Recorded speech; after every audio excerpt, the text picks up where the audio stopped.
Philadelphia Inquirer, Inquirer.com, Phillies beat writer with us now. Hey, Scott, why don't we start with this? How do you answer that? Your thoughts on the Phillies CEO are blank. Hey, Pete. Complicated.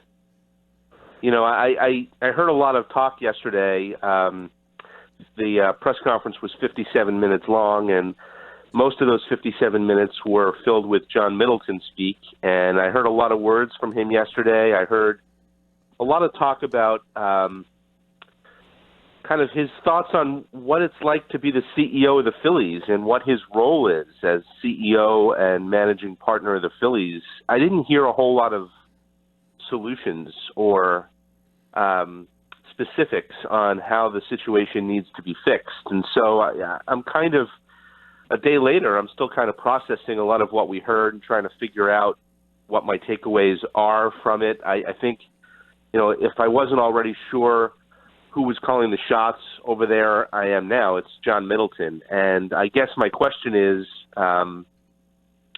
if he's the CEO and his job is to step in and make some decisions at times when he's not getting the right answers from his baseball people, then I need to know how much he trusts his baseball people. And I think we're going to find out here with this next manager hire, because if Matt Klentak is not trusted to make that hire, I think there's trouble. And I'm not sure why Matt Klentak is still here if that's the case. So we'll see how this plays out. But I guess I'm kind of scratching my head a little bit over some of what I heard yesterday, and sort of wondering, what the power structure over there is going to look like.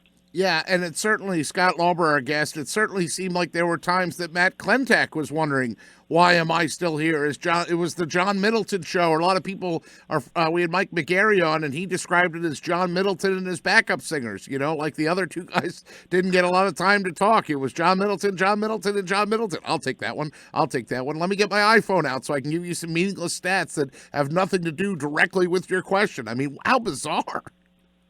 Yeah, at one point, Middleton made a comment, and I'm paraphrasing here, about, I'd like to think I'm more than just a potted plant in the corner of the room. And my colleague Bob Brookover from the Inquirer, we were upstairs writing after the press conference was over, and he kind of made a joke like, no, he's got it wrong. Like, the potted plants were the two guys on either side of him, because Klentak and McPhail, were sort of along for the ride, and I wrote that, I wrote a piece about Klentak yesterday and his role going forward, and, saying that,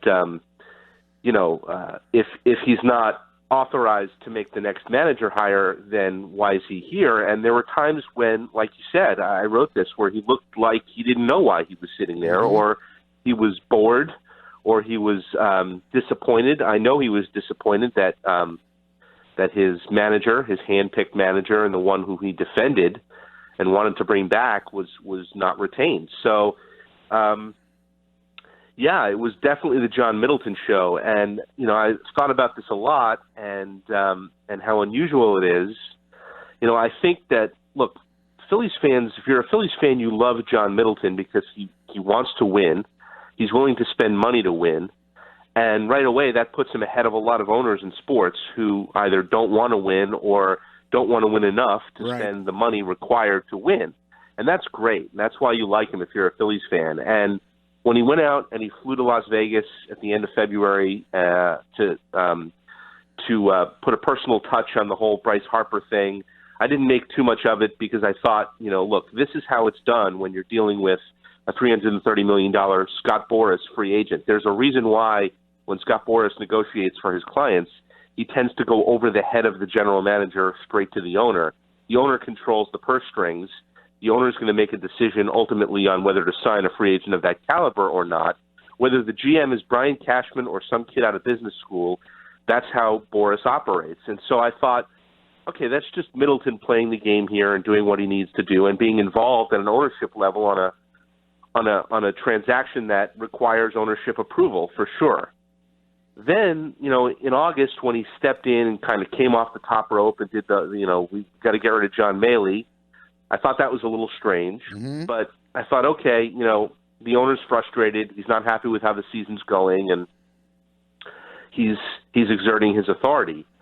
And now this is the second major decision, Maley and now Kapler, that Middleton has driven that decision. He has overridden his baseball people to make a decision, and now the yellow flag, the caution flags start to come out, and you start to think, well, if he doesn't trust his baseball people to make baseball decisions, then why are they there, and are they the right people? And he seems to think that Klentak and MacPhail are the right people, or at least he says he does.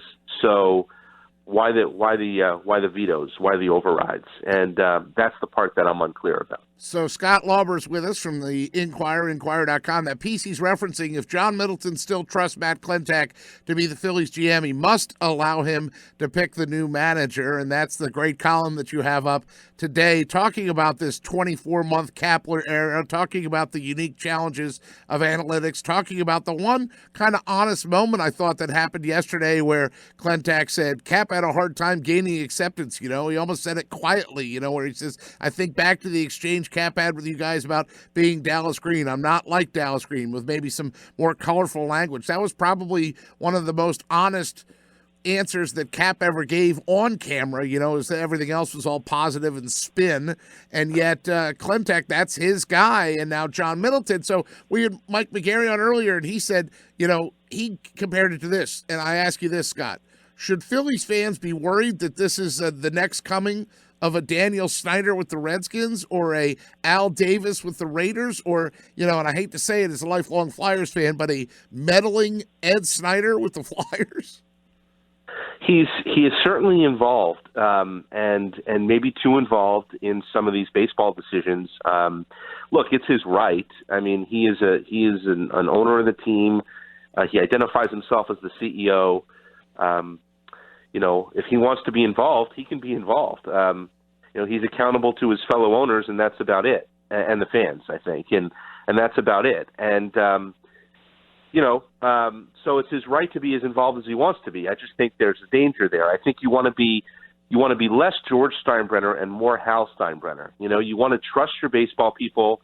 You want to give them all the resources that they need, or that they believe that they need. But then you want to trust them at the end of the day.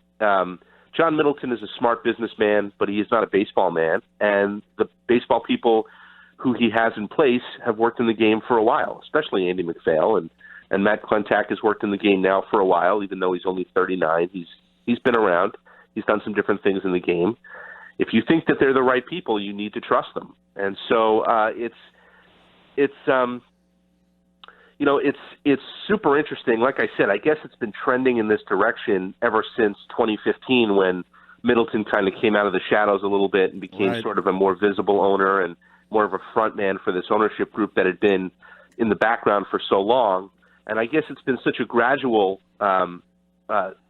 shift that we haven't noticed it all that much until the last 2 months, when, like I said, he's made two baseball decisions that went against what his people recommended, and now you're thinking, okay, well, is this a meddlesome owner, or is this an owner who is just involved in more owners than most owners are, and we're still kind of getting adjusted to that. Perhaps the best line, in my opinion, of your column, but baseball is different from Middleton's family tobacco business. It is imperative that the manager and GM have a synergistic relationship, just as team president Andy MacPhail. Great point.